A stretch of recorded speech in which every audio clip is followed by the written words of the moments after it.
जो कि इतने दिल के सच्चे हैं और बचपन की यादें लिए छोटी छोटी खुशी को एंजॉय कर रहे हैं। तो चलिए हम सब मिलकर देखें ये सुपर फैंटेसी मूवी जिसका नाम है Molly moon and the incredible book of hypnotism, जो 2015 में रिलीज हुई थी। वीडियो को एंड तक देखिए और अगर इस मूवी को देखकर आपको बचपन में सुनी कोई कहानी याद आ जाए ना तो वीडियो को लाइक कीजिए और शेयर करना बिल्कुल मत भूलेगा। और हाँ, अगर आप चैनल पर नए हैं तो एक बार जरा टाइम लेके सब्सक्राइब भी कर दीजिए। मूवी की शुरुआत में इंग्लैंड के एक ऑर्फनेज को दिखाते हैं जहाँ मूवी की हीरोइन मॉली रहती है। वो बताती है थोड़ा गुस्सा होकर कि इस ऑर्फनेज की ओनर मिस एंडरस्टोन को छोड़कर बाकी सब तो बहुत अच्छे हैं, लेकिन ये मिस अंडरस्टैंड हमें ना तो खेलने देती है ना पढ़ने देती है और यहाँ के बच्चों के साथ बहुत शक्ति से पेश आती है। यहाँ तक कि खाना भी खाने को बहुत कम देती है। वो चाहती नहीं कि हम बच्चे बुक्स पढ़ें, लेकिन मुझे बुक्स पढ़ना बहुत अच्छा लगता है, मैं तो पढ़ के रहूंगी, इसलिए यहाँ पर छुपकर एक बुक पढ़ रही हूँ। तभी उसका बेस्ट फ्रेंड डॉकी आकर कहता है कि वो मिस अंडरस्टैंड कहीं बाहर गई है, चलो किचन में जाकर कुछ बढ़िया खाते हैं। मॉली को भी एडवेंचर्स बहुत पसंद है, यानी उसे रिस्क लेकर कुछ इंटरेस्टिंग चीज करने में बड़ा मजा आता है, इसलिए वो भी मान जाती है और दोनों किचन में जाकर मजे से ब्रेड जाम खाने लग जाते हैं। लेकिन मिस अंडरस्टैंड को पता नहीं कहाँ से आवाज आ जाती है किचन से। वो आकर उन्हें खूब डांटती है कि तुम्हारी हिम्मत कैसे भी किचन में घुसने की, और मैंने कितनी बार वार्न किया है कि एक्स्ट्रा खाना कभी नहीं मिलेगा। वैसे आइडिया था किसका? अब मॉली रॉकी का नाम नहीं लेती और कहती है मैं ही रॉकी को जबरदस्ती यहाँ पर लेकर आ गई। वो मिस अंडरस्टैंड तो और चिल्लाती है कि मुझे पता था कि ये तुम्हारा ही आइडिया होगा। कल से एक हफ्ते के लिए सारे बाथरूम तुम साफ करोगे, अब समझी? वो दूसरे बच्चों को भी पनिशमेंट देती है कि आज से तुम्हें सिर्फ फिश सूप मिलेगा और कोई खाना नहीं मिलेगा। बच्चे बड़े दुखी हो जाते हैं, लेकिन क्या करें, ओनर की बात तो माननी पड़ेगी। अगली सुबह सभी सूप पी रहे होते हैं। मॉली के पास एक टैलेंट कॉन्टेस्ट का छोटा सा पोस्टर होता है। वो रॉकी से कहती है कि एक काम करते हैं, तुम तो बहुत अच्छे गिटार बजाते हो ना, तो तुम्हें इस कॉन्टेस्ट में भाग लेना चाहिए। इनके पीछे एक बुली होती है जिसका नाम है हेजल। वो बड़ा ताना मारते हुए कहती है कि रॉकी को तो गिटार उठाना तक नहीं आता, वो क्या कॉन्टेस्ट में भाग लेगा। फिर वो मॉली से भी कहती है कि अच्छा, तुम्हें तो खुद तुम्हारे पेरेंट्स ने यहाँ फेंक दिया है और तुम रॉकी की सिफारिश करने चली। वाह! अब इस पर मॉली को बड़ा गुस्सा आता है और उनकी बहस हो जाती है। फिर आवाज को सुनकर आती है मिस एंडरस्टोन और मॉली के हाथ में पोस्टर को देखकर उसका गुस्सा तो आसमान छू जाता है। फिर वो पोस्टर को छीनकर मॉली को पनिशमेंट देकर एक और हफ्ते के लिए बढ़ा देती है। हेजल की बातों से मॉली बहुत हर्ट हो जाती है। तभी इस ऑर्फनेज की केयरटेकर मिस मैरी वहाँ आती है, जो बच्चों से बड़ा प्यार करती है। वो मॉली को समझाती है कि बेटी, तुम्हारे पेरेंट्स पर कोई मुसीबत आ गई थी, इसलिए तुम्हारी सेफ्टी के लिए वो तुम्हें यहाँ पर छोड़कर चले गए हैं, वरना और कोई बात नहीं थी। और तुम ये हेजल की बात पर जरा भी विश्वास मत करना। फिर मॉली जरा शांत हो जाती है। अगले दिन वो मिस अंडरस्टोन से छुपकर ऑर्फनेज से बाहर निकलती है और पास के एक लाइब्रेरी में जाती है, जहाँ वो छुपकर बुक्स पढ़ती है। तभी वहाँ पर नॉकमैन नाम का एक आदमी आकर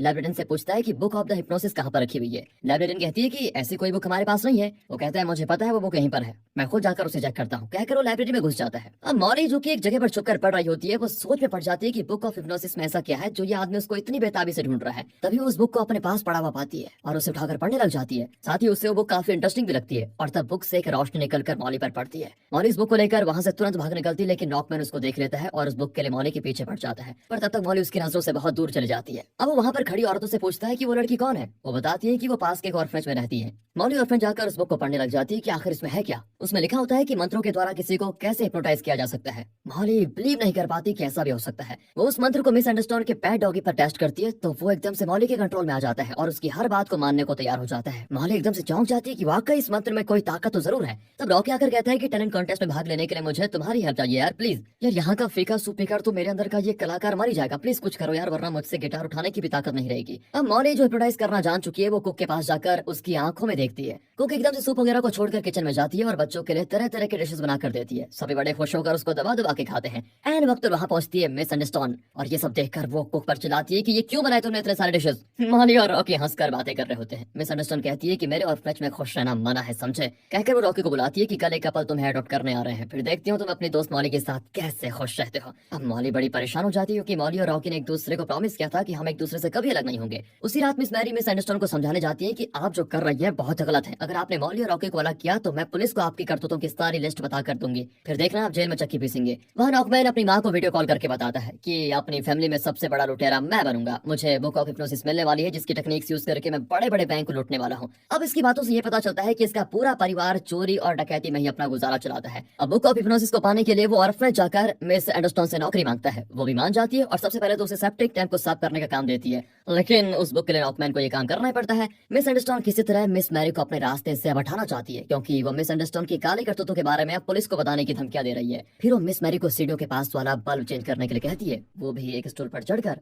और जैसे वो चेंज कर रही होती है तभी मिस अंडरस्टैंड उसे धक्का दे देती है। मिस मैरी नीचे गिर जाती है और उसे बहुत चोटें आती है। अब कुछ दिन उसे हॉस्पिटल में रहना पड़ेगा। यहाँ मॉली उस बुक से बहुत कुछ सीख रही होती है। रॉकी उसे भी टैलेंट कॉन्टेस्ट के ऑडिशन के लिए बुलाता है कि तुम्हारे आने से मुझे हिम्मत मिलेगी, प्लीज आ जाना। पर मॉली कहती है यार मुझे एक जरूरी काम है, उसे निपटा कर मैं आ जाऊंगी और एक काम करो तुम कॉन्टेस्ट के निकल जाओ। ये कहकर वो रॉकी को कॉन्टेस्ट में भेज देती है। फिर मॉली मिस एंडरस्टोन के पास जाकर उसे इस तरह हिप्नोटाइज करती है कि वो खुद मान जाती है कि मैं तुम दोनों को कभी अलग नहीं करूंगी। मॉली कहती है कि आज जो कपल आने वाले हैं आप उनसे कहिए कि वो हेजल को अडॉप्ट करें। मिस एंडरस्टोन जो हिप्नोटाइज हो चुकी है वो मॉली की हर बात मान लेती है। वहाँ रॉकी लास्ट मोमेंट तक मॉली की राह देख रहा होता है कि कब आएगी, लेकिन वो आती नहीं। रॉकी बेचारा निराश होकर बैठ जाता है और जब उसकी बारी आती है तो वो ठीक से परफॉर्म भी नहीं कर पाता। वो गुस्सा होकर ऑर्फनेज लौट आता है। लेकिन इसी बीच मॉली कॉन्टेस्ट वेन्यू पर पहुंच गई थी और ऑडिशन खत्म हो चुका था। यहाँ मिस एंडरस्टोन उस कपल को ये बताती है कि हेजल बहुत ही अच्छी लड़की है, आप इसे अडॉप्ट कर लीजिए। लेकिन तभी रॉकी वहाँ पर आकर उस कपल के साथ बड़े प्यार से पेश आता है। वो मॉली से बहुत ज्यादा गुस्सा है, इसलिए वो यहाँ से चला जाना चाहता है। वो कपल भी रॉकी से बहुत इंप्रेस हो जाते हैं और उसे अडॉप्ट करने के लिए हो जाते हैं तैयार और कर भी लेते हैं। रॉकी उनके साथ कार में निकल रहा होता है तो मॉली वहाँ पर आ जाती है। वो पूछती है क्या तुम सच में मुझे छोड़कर जा रहे हो, लेकिन रॉकी इसका कोई जवाब नहीं देता और चला जाता है। ऑर्फनेज की एक लड़की मॉली को बताती है असल में रॉकी जाना नहीं चाहता था, लेकिन तुम ऑडिशन में उसे एनकरेज करने के लिए गई नहीं, इसलिए वो नाराज होकर अडॉप्ट होने के लिए तैयार हो गया। और ये सुनकर मॉली को बड़ा दुख होता है कि उसने बहुत बड़ी गलती कर दी। वो अपना बैग पैक करके मिस एंडरस्टोन के कमरे में चले जाती है और उस कपल का एड्रेस लेकर निकल रही होती है। तभी नॉकमैन उसे रोक लेता है। वो धमकाता है उसे कि चुपचाप बुक ऑफ हिप्नोसिस मुझे दे दो वरना मैं तुम्हें मार डालूंगा। लेकिन मॉली उसके पैर पर कुछ भारी किक करके वहां से जल्दी भाग जाती है। रॉकमैन फिर भी उसका पीछा करता है, लेकिन मिस एंडरस्टोन का डॉगी उससे इस बार काट लेता है और वहीं पर गिर पड़ता है। मॉली डॉगी को भी उठाकर वहां से बच निकलती है।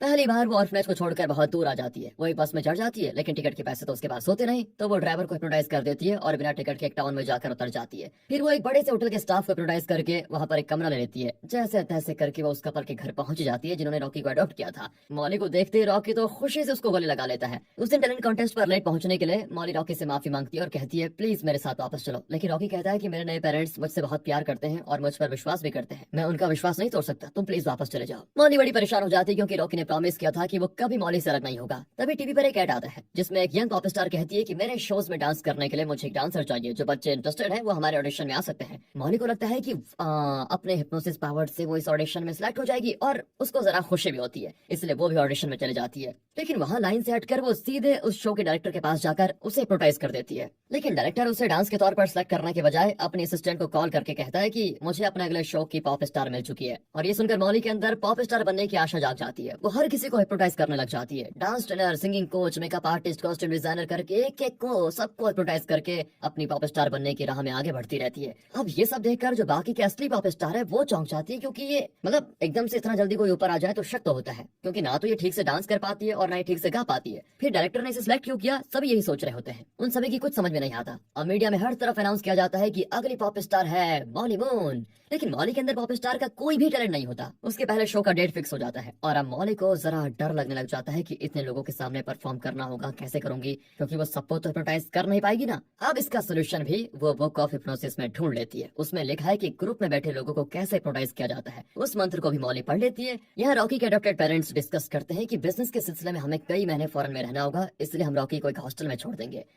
ये सुनकर रॉकी टूट जाता है कि धोखा हो गया मेरे साथ। वो कहता है कि मैं भी आपके साथ चलूंगा, लेकिन वो ले जाते ही नहीं उसे। रॉकी दुखी होकर कहता है कि मैं हॉस्टल नहीं जाऊंगा, मुझे पता है मुझे कहाँ जाना है। और ये कहकर वो वापस अपनी चीजें पैक करके उसी ऑर्फनेज जाने का फैसला करता है। यहाँ मॉली को दिखाते हैं तो स्टेज पर आकर बहुत ही नर्वस हो जाती है, लेकिन अपने हिप्नोसिस पावर को यूज करके पूरी ऑडियंस को हिप्नोटाइज कर देती है। फिर वो एकदम से बेसुरी आवाज में गाकर डांस करने के बजाय यहाँ वहाँ कूदने लग जाती है। लेकिन ऑडियंस जो कि हिप्नोटाइज हो चुकी है मॉली को खूब चीयर करती है कि वाह, आज तक हमने ऐसा कुछ देखा ही नहीं। पर असली पॉप स्टार हिप्नोटाइज नहीं हुई थी। वो समझ जाती है कि ये लड़की कुछ ना कुछ तो गलत कर रही है, जिसकी वजह से सारे लोग इसके कंट्रोल में चले गए हैं। वो बैक स्टेज पर जाकर मॉली के ड्रेसिंग रूम में चेक करती है, उससे मिलती है बुक ऑफ हिप्नोसिस। इसी बीच नॉकमैन वहां पर आ जाता है, क्योंकि टीवी एड्स के द्वारा उससे भी पता चल गया था कि मॉली यहाँ पर है। वो पॉप स्टार से बुक मांगता है, लेकिन तभी वेन्यू का सिक्योरिटी वहां पर आ जाता है। नॉकमैन जल्दी से किसी तरह बाहर भाग जाता है और नीचे खड़े कचरे के ट्रक में कूद पड़ता है। तभी उसकी माँ कॉल करके बताती कि कल एक बड़े बैंक से बहुत सारे पैसे कहीं और ले जाए जा रहे हैं। खास बात यह है कि सिर्फ 2 सिक्योरिटी वाले होंगे। अगर तुम किसी तरह उन दोनों को हिप्नोटाइज करके उन पैसों को उड़ा लो तो हम बन जाएंगे करोड़पति। बेटा क्या सोच रहे हो इस बारे में?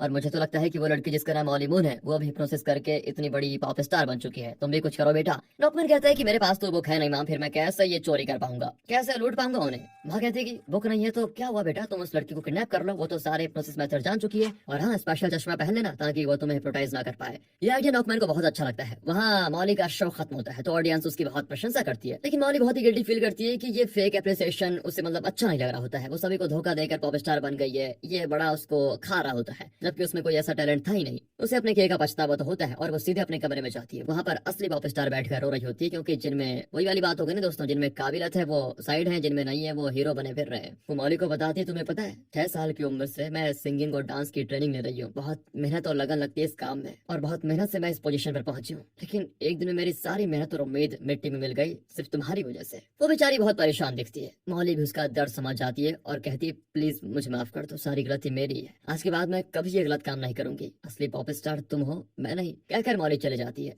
अब उस लड़की को बड़ी तसल्ली होती है और वो मॉली को बुक ऑफ हिप्नोसिस लौटा देती है। मॉली उस बुक को लेकर निकलती है तो रॉकी को देखती है, दोनों खुशी से गले मिल जाते हैं और फैसला करते हैं वापस ऑर्फनेज चले जाएंगे। लेकिन तभी मॉली नोटिस करती है कि उसका डॉगी खो गया है। वो परेशान हो जाती है कहाँ गया ये। इसी बीच एक औरत मॉली को एक लेटर देती है, उसे पढ़कर पता चलता है कि डॉगी को नॉकमैन ने उठा लिया है और उसने लिखा है कि अगर तुम्हें अपना डॉगी चाहिए तो इस जगह से आकर ले लो, कहकर उसने मैप में एक जगह को मार्क किया होता है। मॉली और रॉकी वहाँ पहुंचते हैं। मॉली कहती है तुम यहीं रुको, मैं जाकर उसे हिप्नोटाइज करके डॉगी को ले आती हूँ। रॉकी भी मान जाता है। अब मॉली अंदर जाती है तो पता चलता है कि नॉकमैन एक स्पेशल चश्मा पहनकर बैठा हुआ है, जिसकी वजह से मॉली उसे हिप्नोटाइज नहीं कर पाती। वो भी कहता है कि अगर तुम्हें डॉगी चाहिए तो 2 लोगों को हिप्नोटाइज करना होगा, और जब मेरा काम हो जाएगा तो मैं डॉगी वापस कर दूंगा। मॉली ये करना तो नहीं चाहती थी, लेकिन डॉगी उसे बहुत प्यारा होता है तो वो मान जाती है। तब पैसों का वो ट्रक वहाँ पर आता है। मॉली उसे रोककर दोनों सिक्योरिटी गार्ड को हिप्नोटाइज कर देती है। फिर नॉकमैन उन दोनों को नीचे उतार देता है और मॉली को भी उस ट्रक में लेकर एक वेयर हाउस में पहुंचता है। मॉली कहती है कि अब तो मुझे डॉगी दे दो। वो कहता है कि हाँ अभी चलो तुम्हें तुम्हारा डॉगी दिखाता हूँ, कहकर वो मॉली को डॉगी के पास लेकर जाता है, जिसे एक पिंजरे में बंद किया होता है। लेकिन डॉगी को छोड़ने के बजाय वो मॉली को भी जबरदस्ती उस पिंजरे में लॉक कर देता है और कहता है मुझे आगे भी तुमसे कई सारे काम करवाने, तो कैसे छोड़ सकता हूँ तुम्हें, पड़ी रहो यहाँ अपने डॉगी के साथ अब तक।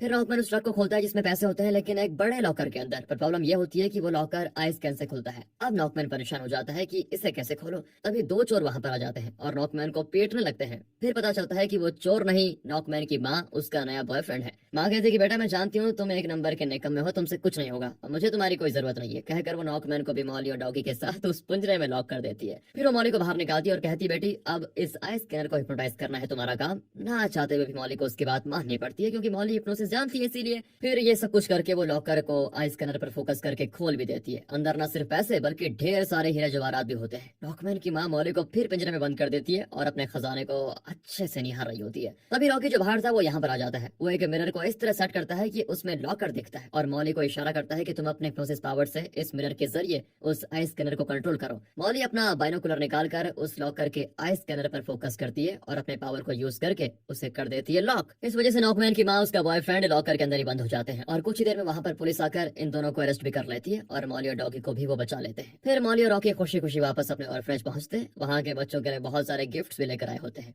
पर मिस एंडरस्टोन तो ऑर्फनेज छोड़कर जा चुकी है, क्योंकि मॉली की हिप्नोटाइज करने से वो अच्छी औरत बन गई थी, इसलिए उसने इस ऑर्फनेज की जिम्मेदारी मिस मैरी को दे दी थी, जो हॉस्पिटल से ठीक होकर आ गई थी। सारे बच्चे बड़े खुश होते हैं क्योंकि मिस मैरी सबसे बड़े प्यार से बात करती है ना दोस्तों, इसीलिए। अब मॉली फैसला करती है कि उसे इस बुक की कोई जरूरत नहीं है। वो उस बुक को लौटाने लाइब्रेरी जाती है। लाइब्रेरी बताती है कि उस दिन मैंने जानबूझकर ये बुक तुम्हारे पास रखा था। अब मॉली की समझ में नहीं आता कि इन्होंने ऐसा किया क्यों। वो पूछती है कि आप सच में है कौन। तब लाइब्रेरियन कहती है कि मैं सिर्फ एक लाइब्रेरियन हूँ, लेकिन एक स्पेशल लाइब्रेरियन हूँ और मैं जानती हूँ कि किससे किस बुक की जरूरत होती है। और ये सुनकर मॉली स्माइल करती है। और इसी के साथ दोस्तों ये मूवी यहाँ पर खत्म होती है। और अगर आपको ये वीडियो अच्छी लगी हो, स्टोरी अच्छी लगी हो, बाकी इस पे आपके क्या विचार है कमेंट करके अपनी राय जरूर दीजिएगा। और मिलते हैं अगली बेहतरीन मूवीज के साथ, तब तक ध्यान रखिए अपना एंड फाइनली थैंक्स।